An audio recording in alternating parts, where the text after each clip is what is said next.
The Rogers Art Center, at the heart of New York, now looked deserted as darkness slowly wrapped the arena.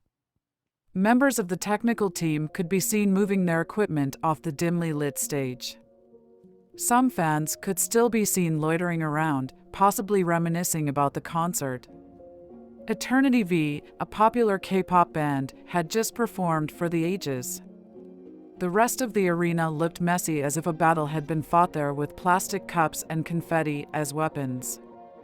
Volunteers could be seen bravely cleaning the place up. Jessica broke away from her volunteer group. She had had enough of the K-pop debates and wanted to be alone. She hadn't even attended the concert. She wasn't a fan of the genre and had spent the last few hours at a coffee shop waiting for the concert to end. She was at the arena only because her school's disciplinary board had seen it fit to have her clean the arena up as part of her community service. A few hours to go, she thought as she picked up the annoying trash.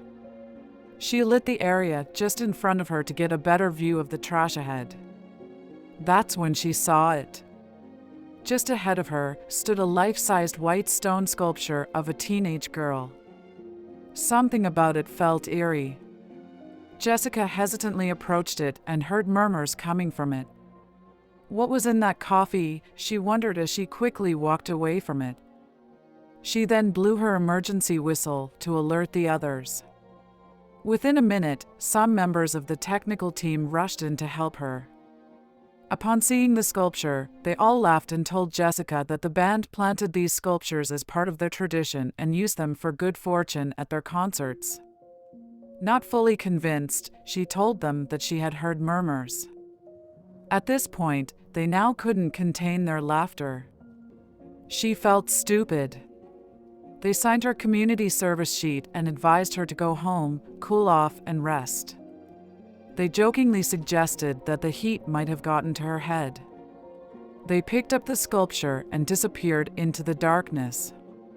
Spooked and confused, she left the arena and took a taxi home. As soon as she got home, she did a quick search online for sculpture sightings at the band's past events. Those guys were right, she said as she flipped through images of the eerie sculptures taken before. She laughed at herself. She had made a fool out of herself. As she went to bed, she posted, "Talking sculptures." LOL, #EternityV on her social media page. She slowly drifted to sleep, hoping to put this strange ordeal behind her.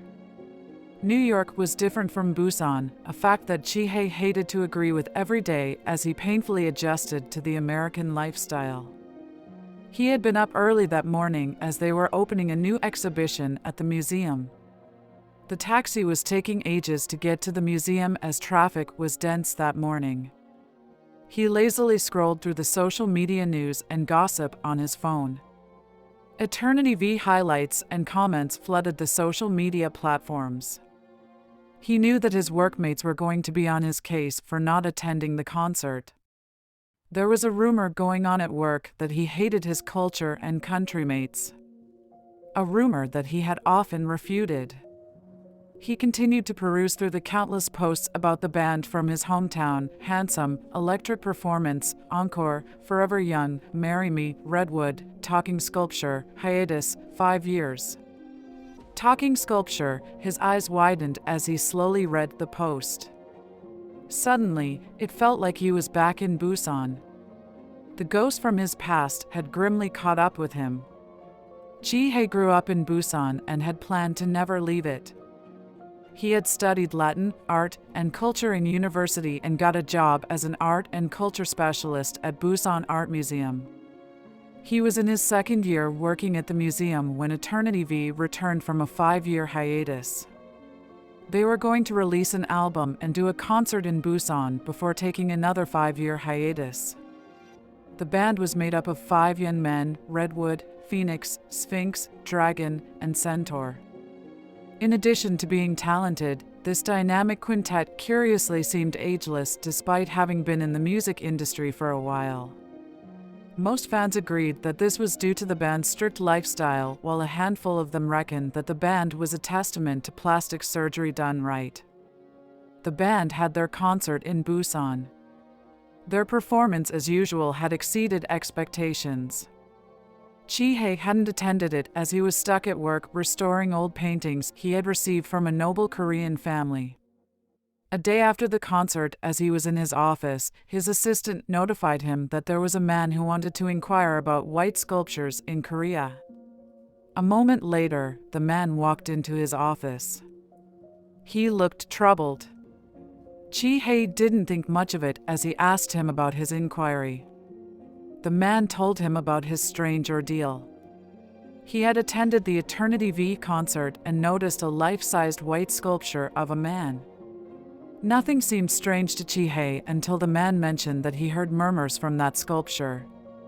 He must have been drunk or high on something, he thought to himself as the man concluded his bizarre story. He asked for his details and promised to email him his findings. He reassured him that there was nothing to worry about. As soon as the man walked out of his office, he sent an email to the band stating that he was an art specialist and was interested in examining the white sculpture they had used at their concert. As expected, he didn't get a response. It was only after a week that he received a call.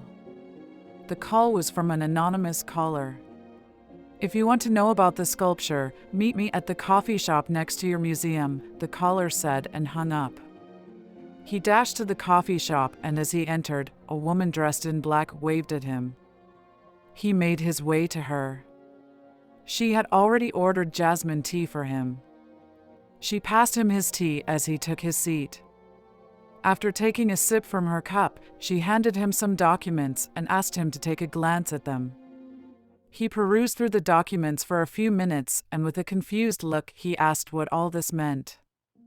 She hesitated, and then, with a lowered voice, she told him her story. She had just turned 20 when she started working for a small talent recruitment agency. The agency was in fierce competition with other agencies to create the best music group in Korean history.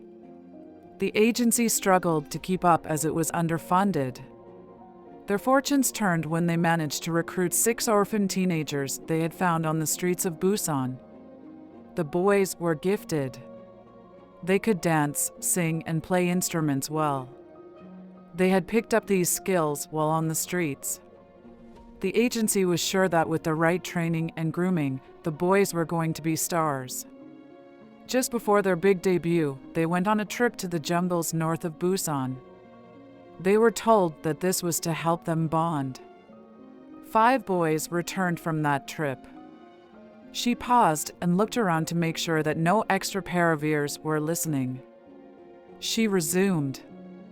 The official statement about the 6th boy had been that he had simply quit the band. She, like the rest of the employees, believed it.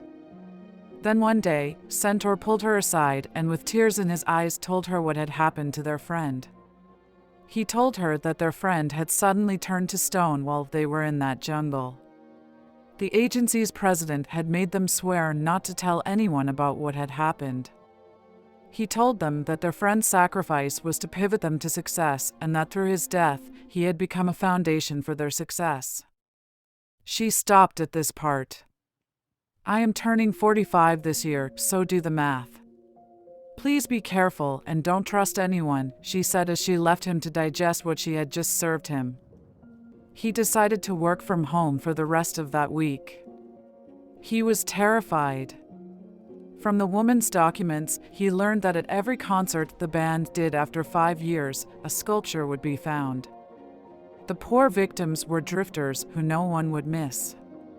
He found out that these were sacrifices being made to fortify the original sacrifice made in that jungle. Those who had reported hearing murmurs from these sculptures suddenly vanished or were found dead. That man who had visited his office had heard murmurs. He had to warn him. He called him and was relieved to hear his voice. They agreed to meet at the man's apartment the next day. In the morning, Chi-hae cautiously made his way to the man's apartment. He froze for a moment as he saw ambulances and policemen surrounding the man's apartment. He could tell that something horrible had happened. He slowly made his way to a small crowd that had gathered next to the ambulances. His heart sank as he saw the first responders close a body bag with that man's badly bruised body. His mistress lover probably did this, suggested one of the onlookers. His mistress? Chi-hei could see a woman lying on a stretcher. The paramedics were frantically doing CPR on her. She wasn't responding to the intervention. He got a glimpse of her face. It was that woman from the coffee shop. The informant. The one who had told him to be careful. Her body looked heavily mangled too.